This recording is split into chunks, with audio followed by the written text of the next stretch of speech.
my name is Zaak Kerstetter with KMG Academy in Boulder, Colorado, and today I want to show you a little trick on how to extract melodic information from your chords.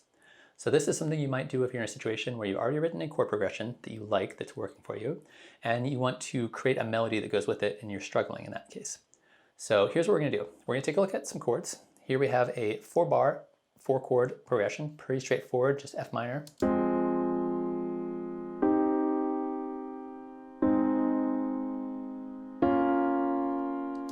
So we're going to take this idea and we're going to extract some notes that we can use in a melody. So first thing we're going to do is we're going to hold down Option and drag, and that's going to create a new clip for us. It's the same thing as copying and pasting on an empty MIDI track. We're then going to go ahead to our instruments, grab a wavetable instrument, and now if I play this here, it's going to play our chords with a wavetable synthesizer, which is a great synthesizer. You can use any synth or any instrument you want. I'm just happening to use wavetable in this case. So we're going to take this idea, and first thing we're going to do is we're going to go ahead and transpose this up 1 octave. So we're going to find the transpose control on our instrument, pitch it up an octave. Now it's up a little higher. And then I'm going to go ahead and grab the Arpeggiator MIDI effect. So the Arpeggiator is going to take an incoming MIDI note and it's going to repeat that MIDI note. Or in this case, when it receives multiple MIDI notes simultaneously, it's going to alternate between those notes. So here it is now with an Arpeggiator on it. Sounds pretty different.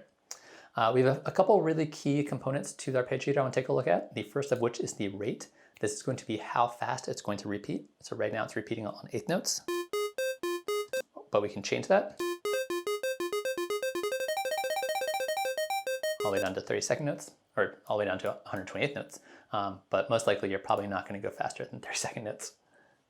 But depends a little bit on your style and what you're into, I guess. So we have the rate, we have the gate, which is going to be how long it's going to hold that note. So in this case, it's 50% of an 1/8 note, which means it's going to hold it down for a 16th note. Or if I turn this up to, say, 100%, each note is going to extend out into the next note. Over here, we have the style. This is really important for what we're going to be trying to do. This is going to be the order in which it plays the notes. So if it's set to up and it gets sent a chord with 3 notes in it, it's going to play the lowest note, then the middle note, then the highest note, and then repeat. If I switch this to down, it's going to play the highest note first, and then middle, and then lowest. Like that. And then we have tons of other options, including things like random. So we can try some of these out and kind of see how they sound. Let's see what down and up sounds like. That's kind of cool. Let's try diverge. So I kind of like that. So we're going to use those settings to get something that sounds pretty good. However, it still sounds a little basic. It's still not really doing what I want it to do. So in this case, what I want is to actually be able to edit the MIDI to change how the Arpeggiator is going to work. However, when I look at my MIDI information here, we can see that I'm still just seeing these chords, even though we're only hearing 1 note at a time. So what I'm going to do is I'm going to take this wavetable and I'm just going to click and drag into empty space over here. And so now I have a separate track with just my wavetable, and then a separate track with just my Arpeggiator.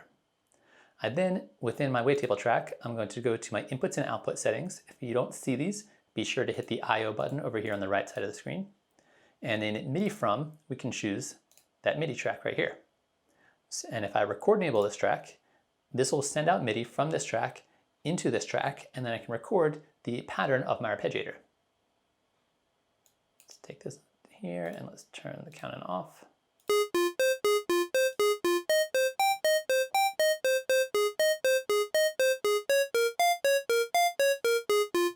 So there we go. So we went from having the actual chords to the individual notes. Now this is really, really useful because now I can start editing it and start moving these notes around to customize it to create a pattern that actually works and it sounds a little more interesting than just a basic Arpeggiator. And that's really the point here. So say I want to take this note, I don't want to have it happen twice. I can select it and hit Command D, and now I have 2 notes simultaneously or sequentially. Maybe I want to just get rid of this note here. And then maybe I want to take this note here and move it up an octave or down an octave. I can hit Shift and up or down and see how that sounds. So I can take different notes, move them around. Maybe take this guy here, let's move him there. And now we have something that started off using the notes of our chord, arpeggiated in this really kind of repetitive fashion, and now we can create something a little bit more interesting. Then from here, now we have some basic ideas. We can start customizing our sound. Maybe I'll take my volume envelope and I'll turn it down so we get more of like a plucked kind of sound. Like that. And then I can also go into my audio effects and start customizing a bit more with something like a delay. There are tons of different delays inside of Live. There's the grain delay, the filter delay, the regular delay, and echo. All of them are amazing. I'm just gonna use the regular delay right here. And let me change my filter settings a little bit. Maybe I'll set this to ping pong mode.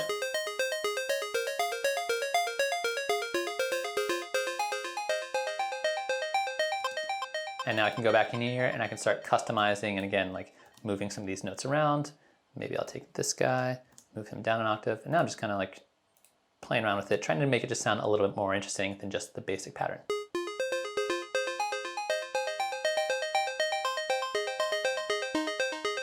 And now we can layer that with our chords. So